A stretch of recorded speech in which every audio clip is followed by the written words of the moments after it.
Ayun po, ano? Magandang hapon po sa lahat. At andito po tayo para i-actionan itong si Federico. Lumalabas talaga ang kanyang kaduwagan sa kanyang ginagawa. Ano? Ah, tingnan niyo po, ngayon lang po nag-live si Federico para sagutin yung naging reaction ni Kuya Potpot sa kanya at hindi niya ito sinagot dati. Ewan ko kung anong dahilan niyan. Pero ang sabi niya naka set na raw ito na sagutin niya itong naging reaction sa kanya ni Kuya Potpot. Pero grabe, wala talagang karespeto itong si Federico. Kasi ayan, inantay pa niyang mamatay si Kuya Pot bago niya sinagot si Kuya Potpot. Grabe. Nasaan ang konsensya nitong taong ito? Wala na ba talagang konsensya ito? Isang kamamatay lang na tao, nire-reactionan niya ng ganito. Ang biyera. Ito po. Panoorin po natin. Yung akusasyon niya sa akin, parang lalabas na totoo yung sinabi niya. O, di ba? Kaya Ma'am Jen, pasensya ka. Bakit hindi mo naisip yan nung nabubuhay pa si Kuya Potpot? Para man makasagot yung tao sa'yo. Grabe. Grabe ka. Lumakas ang loob mo kasi alam mo na hindi na makakasagot si Kuya Pot. Wala akong personal dito. Hindi kami magkakilala niyan. Totoo, walang personal. Ang bira ka. O walang personal yan, ba't tinaon mo pa na mamatay si Kuya Pot bago mo sinagot yan? At hindi ko siya binabastos o ano pa man. Yung salita niya, nire-reaction. Hindi mo binabastos. Binabastos mo ang isang taong patay na, Federico. No?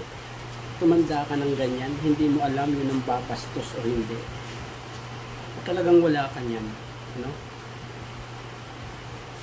Sunan ko. Kasi kung hindi ko re-reaction yung sinabi niya, na akusasyon niya tungkol sa akin, may kawawa naman ako. Di ba? Kung talagang iniisip mo sarili mo, kung naaawa ka sa sarili mo, sasagutin mo ka kaagad yan. Mabihira ka. Duwag ka lang talaga, Federico. Pagtatanggol ng sarili ko. Yung mga nakarinig niya, iisipin, totoo. Di ba? Wala kaming personal. Walang personal dito. Grabe ito. Hindi ko inaano kung ano pa man, wala. Ang nare-reaksyonan ko yung sinabi niya. Yung akusasyon niya sa akin. Naman, kung magre-reaction ka, paano mo pa mapapakinggan ni Kuya Potpot yung reaction mo? Paano mo mapapaniwala si Kuya Potpot? Hindi na yan maririnig ni Kuya Potpot. Duwag ka lang talaga. Kasi alam mo, na pag sinagot mo yan, sasagutin ka ulit ni Kuya Potpot. Diba? At ngayong alam mo na hindi na makakasagot si Kuya Potpot at ayun nga, ayan ka. Diba? Federico, ayan ka. Lumabas ka kagad. Lumabas yung totoo mong kulay. Walang respeto. No? Akusasyon sa akin na hindi totoo. Kaya yun nasasagutin ko, pasisinungalingan ko yun. Kung hindi ko pasisinungalingan yun, sa mga makakapanood nito, iisipin na totoo yung akusasyon sa akin. Hindi sinagot. Bira. Akin, kung hindi ako sasagot. Niloloko mo pa ang mga tao, ang mga viewers mo. O, di ba? At saka ito, matagal na niya sinabi. Oh. Nung ilang araw pa. At Kaya nga, matagal na yan. Dapat sinagot mo kakagad yan. Kung talagang ide-depend mo yung sarili mo. Diba? Hindi yan ganyan, panis na yan bago mo sagutin. At kung hindi namatay si Kuya Putput, masasagot mo po ba yan? Hindi na. Iba na ang topic mo. Desisyon na ako. Tsaka naka-schedule na yan sa akin. So, Hindi ko pwedeng sinungaling. Naka-schedule. Ano yung schedule mo pag namatay si Kuya Putput mo? Sasagutin. Ang bihira ka. Niluloko. Sino niluloko mo? hindi ano yan. Ano? May inuna lang ako, may tinapos lang ako.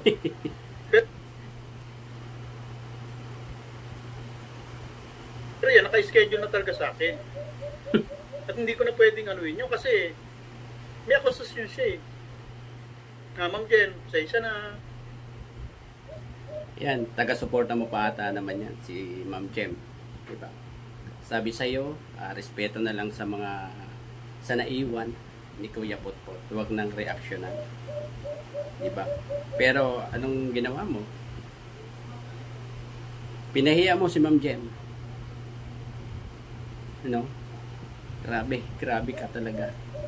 Wala na akong masasabi sa iyo, Federico. Sa ubod ng bastos at walang ka respeto sa kapwa. Lalo na sa taong patay na at kamamatay pa lang. Okay lang na sagutin mo yan eh. Dapat inantay mo man lang na malibing si Kuya Putput Kasi hindi na rin naman niya mapapakinggan yung reaction mo yan. Diba? Dapat kung may respeto kang tao, inantay mo na malibing muna si Kuya Putput.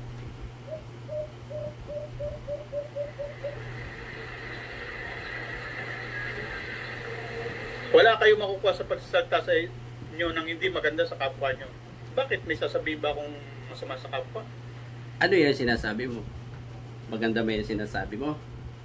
Federico, tungkol kay Kuya Putput.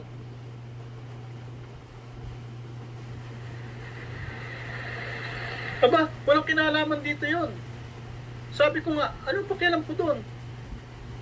Yung akusasyon niya sa akin na sinasagot ko. Wala akong binibigay yung salta dito na kung ano pa man. Wala akong pambabastos dito.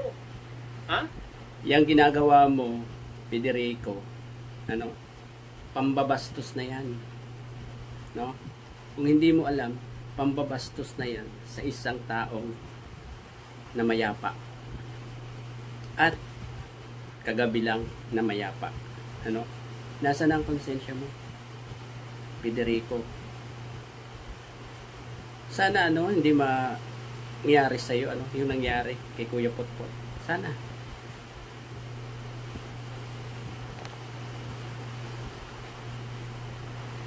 Baka hindi nyo naintindihan yung kino-comment nyo. Abay, mag-isip muna kayo. Ha? Hindi ko personal na kilala yan. Hindi rin niya ako kilala. Pero may akusasyon sa akin. Na dapat ko sagutin. Hindi po pwedeng yung akusasyon niya. At ang tanong, bakit na-akusasyonan ka ng ganyan ni Kuya Putput? Siguro may akusasyon ka rin sa kanya. Hindi ko sasagutin. Maraming nakakapanood yan, kahapon pa. Kung hindi ako sasagot, abay, anong mangyayari sa akin? Kawawa naman ako. Hindi ko na ipagtanggol sarili ko. Napasensya tayo.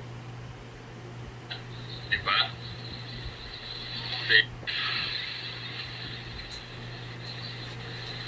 Kuya Bati, shoutout sa'yo. 25 live viewers, shoutout po.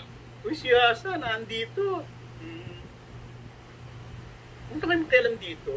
Huwag kayo mag-akusa ng kung ano-ano. Reaction lang to, doon sa sinabi niya sa akin, hindi po pwedeng hindi ko sagutin. May mga binitiwan sa salta na hindi maganda. Dapat sinagot mo kaagad nga yan. Hindi mo pas at ngayon mo lang sasagutin na wala na si Kuya Putput. Ayun, halimbawa nga mali si Kuya Putput sa binitawan niya na akusasyon sa iyo. O paano pa niya maiitama yan? Kung ngayon mo lang nireaksyonan na wala na siya, patay na siya. Paano pa niya maiitama kung mali si Kuya Putput? Diba? Federico, mag-isip-isip ka. Paano pa niya mababawi yung sinabi niya? Kung ngayon mo lang nireaksyonan.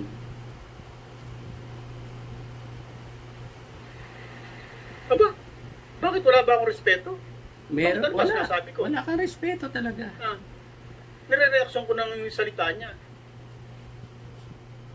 Yes, nire-reactionan mo. Ano? Pero yung nire-reactionan mo, kamamatay lang. Ano? Sana hindi ka dalawin ni Kuya Putput yan, ano? Federico. No? Yung tao, nire-respeto ko. Pero yung salita, yun ang nire-reactionan ko. Pambira. Abi, Pambira to talaga. Ano? huwag niyo ako akusahan. Wala akong hindi nire-respeto dito. Salita kontra salita lang. Hindi. Wala ka talagang respeto. Yung viewers mo nag-message na sa'yo no? Huwag nang reaksyonan kasi bilang respeto lang sa mga kapamilya. Pero anong sagot mo? Ano? Diretso ka pa rin. Nag-sorry ka pa doon sa nag-message, nag-chat, nag-message diyan. Na sorry. Ano? Hindi mo man lang siya napagbigyan. Federico. Abi, wala akong pakialam sa inyo. Hindi akong pakialaman. Pambira. Malis Pikulaan. kayo dyan kung ayaw nyo marinig. Bakit? Usap. Pakinggan nyo kasi yung akusasyon sa akin bago kayo magsalita. Bago kayo mag-comment. Hindi. Ikaw nga hindi nagkaantay, no? Hindi rin makakaantay yung mga viewers mo. No? Na mapakinggan pa yung sinasabi ni Kuya Putput. Ikaw nga hindi nakaantay na malibing muna si Kuya Putput bago mo sinagot yung accusation niya sa'yo. Diba, Federico? Ano kayo? Mga nagkakawawa naman. Hindi nga ako nire-respeto. Hindi nga niya ako kilala. Salita lang niya ang nire-reaksyonan ko. Dahil hindi ko naman kilala yan. Hindi rin niya ako kilala. Pero kung makapagsalita sa akin, ganun na lang. Kaya ire-rebat ko lang yung sinabi niya. Anong sinasabi niyong wala respeto? Anong kailangan ng respeto? Sinong nire-rebat mo? Hmm. Sinong nire-rebat mo, Federico? Isang taong patay? Mambihira ka. Anong laban yan sa'yo? Ni hindi man makakasagot na sa'yo yan pagkatapos mong mag-rebat. Grabe. Grabe ka. Wala ka talagang respeto sa isang taong patay. Di mo man lang iginalang. Ano? Oo. Hoy, asa, nanay tatay ko. Hindi na ako pakialaman. Diskarte ko to. Diskarte na kayo sa inyo. Kung gusto niyo, mag-reaction kayo. Di mag-reaction kayo. Anong walang respeto? Kaya eto nga, nireaksyonan na kita. Ano?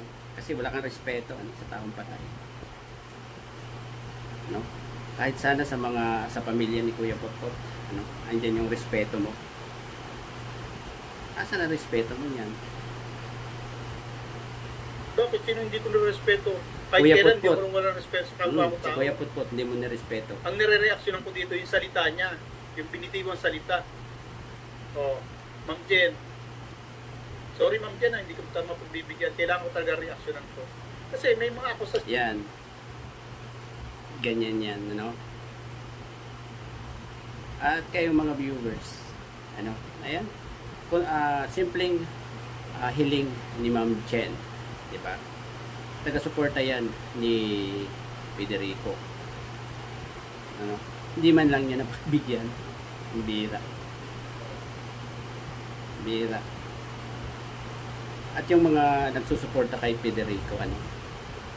Yan ba ang sinusuportahan nyo? Di man lang niya binigyan ng respeto ang isang taong kamamatay lamang. Pambira. Sige, mag-isip kayo, ano? Mag-isip po kayo, ano? Akusasyon sa akin eh. At hindi lang sa akin, sa mga kasama ko. Pag hindi na namin na-reaksyonan yan, lalabas na totoo yung mga sinabi niya. Yun nga po, ano. Ang sa amin lang po, ano, Federico, okay lang reaksyonan nyo yan, ano. Sana atayin nyo naman na mailibing muna si Kuya Potpot. Ano. Total, hindi na rin naman talaga mapapakinggan ni Kuya Potpot yan. Ano? Hindi na makakaribatel pa si Kuya Potpot. Kasi nga, ayan na siya. No? Konting respeto lang po ang hinihingi. Ano, hindi nyo man lang naibigay.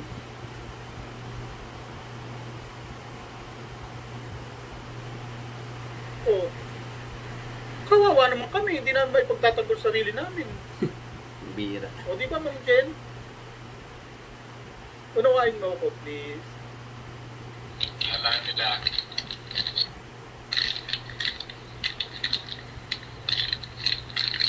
At saka hindi ko pinapakita mo ka. Salita lang. Hindi mo nga pinapakita ang mukha. Pero alam ng lahat na si Kuya Potpot yung nire-reactionan mo. No? At si Kuya Potpot wala na. Grabe ka. Federico, grabe ka. Ano? Ang aking ano lang, ano ko, sana nirespeto naman po niya si Kuya Potpot. Ano? Kasi kamamatay lang niya. Ano? At saka respeto rin sa pamilya ni Kuya Potpot. Dapat kahit nagre-rebat ng ganyan sila, ano, binigyan dapat yan ng kahit konting respeto ang taong kamamatay pa lamang. Iba po? Tama po ba o mali? At siguro hindi talaga makikinig yan si Federico, ano, kasi talagang wala siyang karespeto, ano. Meron nang taga-subaybay niya na nag-request na wag nang reaksyonan bilang respeto na lang sa pamilya ni Kuya Potpot. Di man lang niya napagbigyan, ano po. At sana, ano, Sir Federico, sana mag-isip-isip ka rin, ano, bago kayo gumawa ng mga ganyang akbang. Ano po, sana hindi po kayo matulad sa nangyayari kay Kuya Potpot. Ano? Hindi po sana ako makikialam, no, sa away, sa ribat nyo. Pero yung ginagawa nyo, disrespectful po yan sa taong namayapa na. No? Ayun, hanggang dito na lamang po. Bago po tayo magtapos, ako suportahan po ang ama ng Kalinga, Kuya Val Santos Matubang, Ate Edda Vlogs at Kalinga Prab. Hanggang sa muli pong pagbablog. Bye-bye. At pinapaabot ko po ang aking pusong pakikiramay, ano po, sa pamilya ni Kuya Potpot. Kuya Potpot, kung saan ka man naroroon, naging masaya ka na lang dyan, ano, wala ka ng mararamdamang sakit kahit kailan. Ano po. Bye-bye po. God bless.